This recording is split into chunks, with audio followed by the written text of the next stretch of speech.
kondina ang isang insidenteng naganap noong July 12, 2025 sa barangay Tobang Dupay, Quezon City, kung saan isang tauhan ng PNP ang naaresto dahil sa pananakot, pagtuto at pagpaputok ng baril na kung saan ito ay nag-viral sa social media.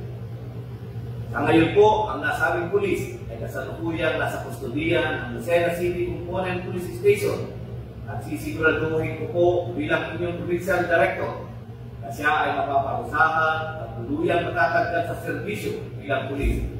Ang ganitong klaseng asal ay hindi kailanman kinukonsente sa ating organisasyon. Walang puwang sa Quezon PPO ang sino mang ilikumbanong tauhan na magsasamantala sa kapangyarihang ipinagkatiwala sa kanya.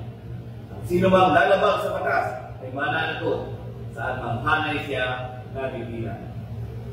Last nating paabot sa publiko na ang Quezon PPO ay naninindigan para sa serbisyong may disiplina at integridad. Patuloy tayong maglilinis sa ating halay at titiyakin ang mga natitira ay yaong tunay na karapat-dapat sa pagtitiwala ng sambayanan. Sa mga kasamahan kong tapat sa serbisyo, huwag tayong panghinaan ng loob. Higit kailanman, kailangan natin ngayon ng pagkakaisa, disiplina at dedikasyon sa ating tungkulin. Sama-sama nating patunayan na mas marami pa rin ang matitino, marangal at matatansang pulis sa Quezon